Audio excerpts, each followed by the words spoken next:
Guys, so I was on the phone with my sister. How you guys doing? I hope you're doing amazing. I had such a good week. Really had a good week. Seriously. This morning I grabbed some coffee. Anyway, let's talk about something that I thought recently because I've been so overwhelmed. When I say overwhelmed, there are times like that. It's not that you work too much, it's just that you have so many responsibilities and you feel like you're being pulled left and right, right? Like you're in the US, you're doing US stuff, right? But then you still have to monitor Cameroon businesses. And the same thing when you're in Cameroon, you still have to monitor the business stuff, right? Which, I don't know. Recently, I was just down. Not that I was down, but I was a bit down because I was just thinking about how much is too much. You see what I mean? Am I doing too much? And the funny thing is that I still have some projects and things and things do not, I don't know. Anyway, let's talk about it. I was just telling one of my sisters, I was like, sometimes I want to give up, you know? I have moments like that, right? Today is not one of those moments, but sometimes I want to give up. I feel like I'm doing too much. I feel like I don't sleep much and blah, blah. And I want to give up. And I think it's normal.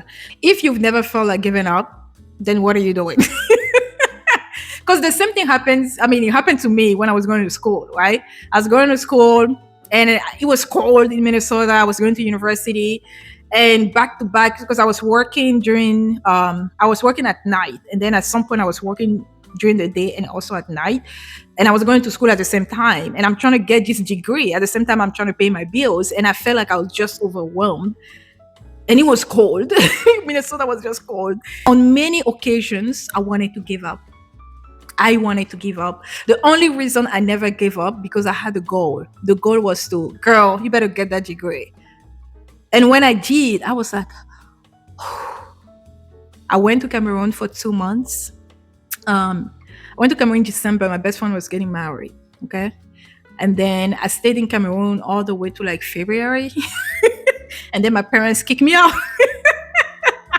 Because I was staying at my parents when I was in Cameroon. My mom was cooking good food. You know, since I stepped foot in the US, I never went back, right? So 5 years later, I go to Cameroon and I just want to stay because I was tired. I felt exhausted. I was trying to be this strong, the strong Black girl. It was tiring. I was so tired. And I still remember, like, just thinking about it, I remember the journey. I remember many things. I remember the loneliness. I felt really lonely. I had friends, but, there's so much that a friend can do because they have their own life. They have their own families. And I didn't have any family in the US. Still don't. But yeah. And the same thing is happening even when you graduate. You become a professional. You have many responsibilities. And I probably have the first daughter syndrome, which is like we like to be in control. It's not really us. It's just the way we're raised and the responsibilities and how the family position us and everything. And I'm not even finding an excuse because I think at the end of the day, you can refuse. You can pull out from that system, right? I have I have an older brother, but I do have younger siblings. And I have nephews and nieces and cousins and this. And then somehow they look up to me.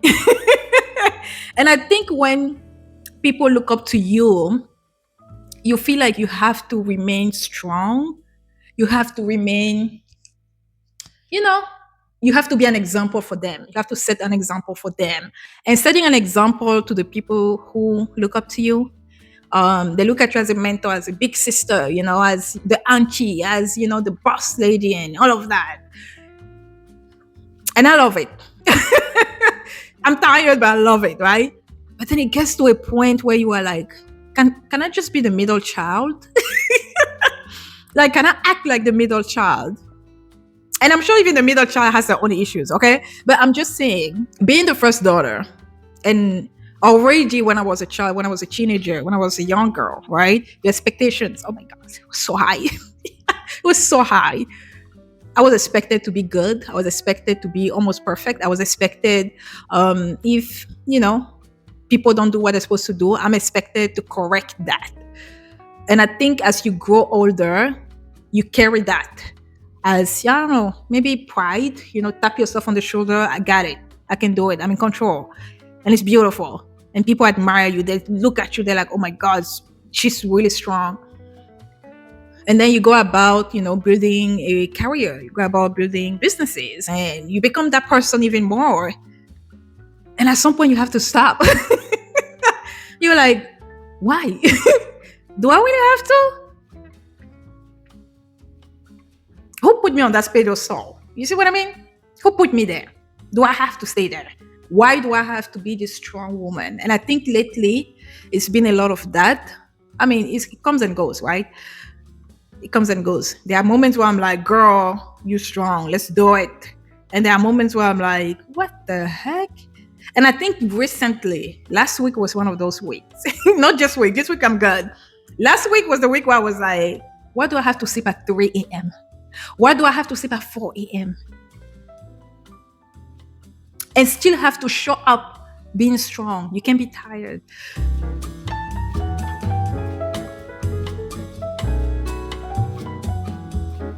And when I was having this conversation with my sister, I know I'm just rambling, but guys, just bear with me. I was having this conversation with my sister, and I told my sister, I said, we create our own problems, right? The problems that we experience today, we created that. As much as you want to complain, you created what you're experiencing now. There are things that you're not in control of. Sometimes life happens to you, but we remove the part where life happens to you and look at the life that you have created, and how, as you creating that life and you created the beautiful thing that comes out from that life, you're also creating problems. Who asked me to invest in a school? Who asked me to be the strong woman and say, you know what? I want to build something in Cameroon. I want to give back to the society. I want to have a company that manufactures wedding gowns. Let me do it. I want to build an apartment complex. Let me do it. I want to, like, who? Nobody. Nobody asks you. Nobody asks me. We decided to do it, okay? We decided to do it. So as much as I'm complaining, I don't sleep enough, I'm tired, people call me left and right, whether it's my nephews, and I'm not talking about my nephew's son, I'm talking about relatives in the family, my nephews, my nieces, my cousins. I mean, this week alone, I had to bail so many people. Wow. Like, people call you, and they don't call you because you're not capable. They call you because they believe that you're capable. You can advise them the best way. You can help them financially, emotionally, mentally. That's why they call you, because they need you, because they feel like you're a fixer. Lately, I've been watching a lot of, I went on I know I'm really late on that, scandal with Olivia Pope. And I was watching it, and I could see myself in it. Like, I'm a fixer. I mean, not to that extreme, but I'm a fixer, right? I make sure that everybody around me is good. That's me. That's what I do. And I'm proud to be the person that I am. And I'm proud to be the rock of many people. It doesn't remove the fact that it still makes me tired. And sometimes I just have to breathe and remind myself that, girl, you're not a statue.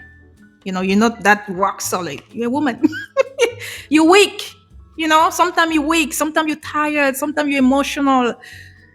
Okay, so I watched this video of, it was like a video on social media, some celebrities, some people who made it happen, including Oprah and all other people. And they were asking them questions like, who inspired you when you were a child? Who believed in you? And many of them were saying, my mother, my auntie, my teachers, or many of them actually said the teachers. And keep in mind that I was really down, right? And I'm watching this video. All of a sudden, I'm just crying.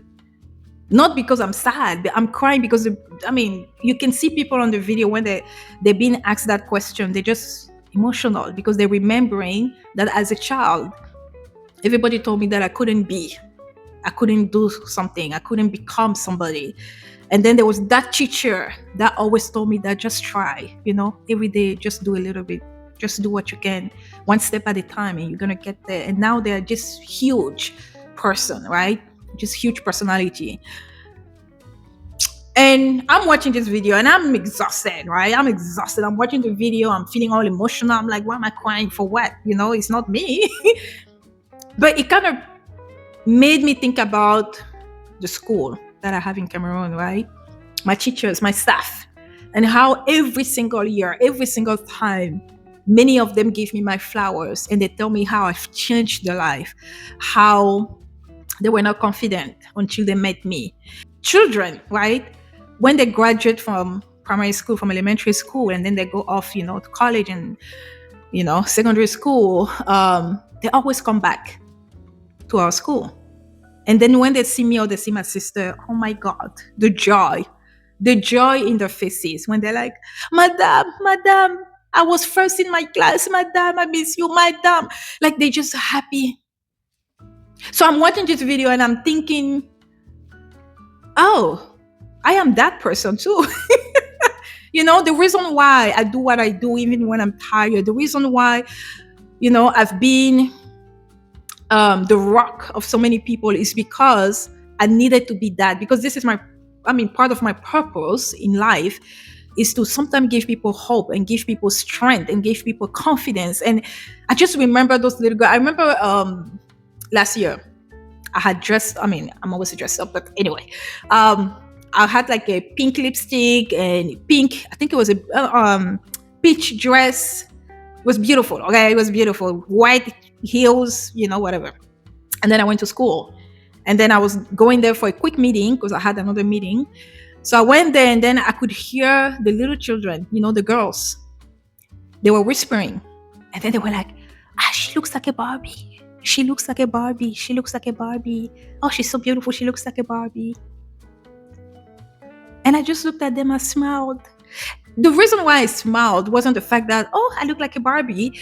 I was just happy that they could see another woman, a girl that looks like a girl, I don't have to look masculine. I don't have to be too strong. I don't have to dress like a man.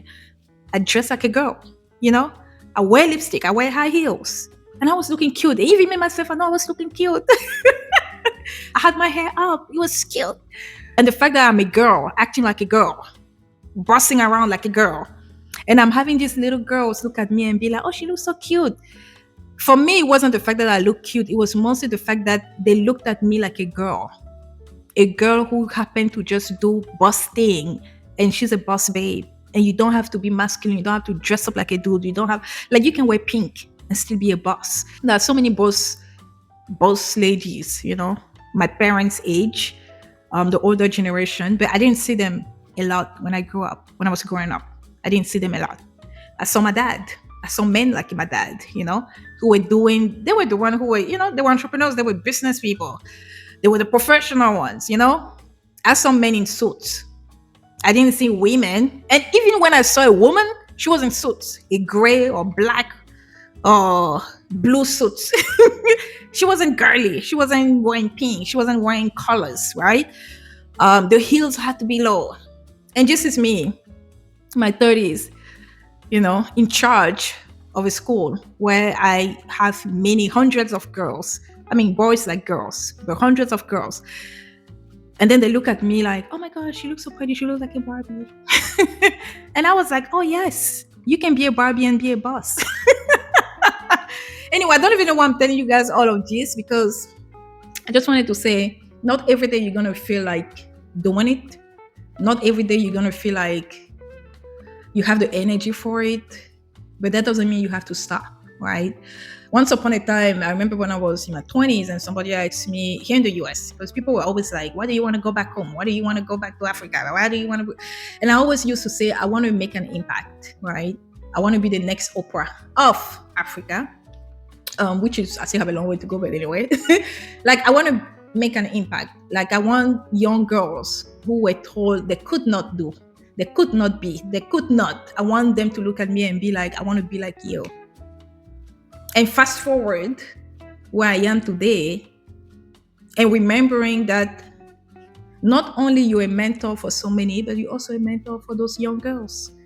They look up to you. One of my staff, she's in the office. I I was training the former accountant, and she was young and she didn't have much confidence. I was training her. And then I was like, if you're dealing with parents, right? They're coming to pay for tuition fees, for this and that. You have to be strong, because sometimes they're gonna come, they're gonna be yelling, they're gonna be angry, because nobody likes to spend money, even when it's for school fees. Nobody likes to spend money. So they will come with an attitude. And you have to be strong and you have to stand your ground. And I was training her. And then I pointed at my other office staff. I said, you were not like this, when I first saw you. You changed over the years. What made you change? And without even skipping a beat, she said, Madam, it's you. You made me change. And I'm like, what? Because I'm expecting her to be like, oh, I work hard, I had to deal with this and that. I was expecting something else. I don't think I was expecting her to be like, Madam, it's you. And she said, I saw you building something from a dream to making it happen. And you were doing it in heels. You were doing it with a smile. You were doing it with, like you cared about us. And then she reminded me, because I almost forgot, she reminded me that I had fired a staff just because the staff disrespected her, right? And she was like, you fired that person. And from that day on, I knew that you wanted me to be better. You wanted me, you cared about me. Because it wasn't just one instance that the staff disrespected her. It was on and on and on and on. And by the time I found out, right, it was probably, I don't know, numerous times that it had happened in the past. And she held a big position at my school.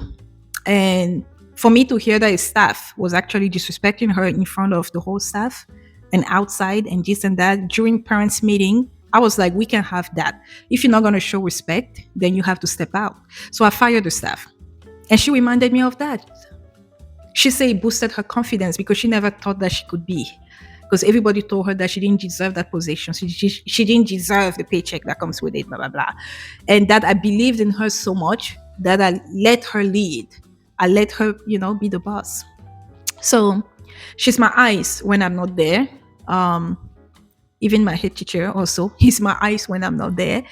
And so on those days where I feel tired and I ask myself the question, girl, why? Why do you do this? Do you have to do this?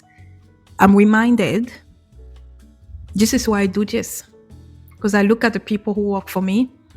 Even today, like I'm not in Cameroon right now, like I talk to them all the time, And they always remind me that, Madam, don't worry. We're going to make sure that everything is done. Madam, don't worry. And I know it comes from the fact that I cared so much about them. I poured into them. So even when I'm not there to make sure everything is going well, they also want to pour into my business. And this is why I do what I do.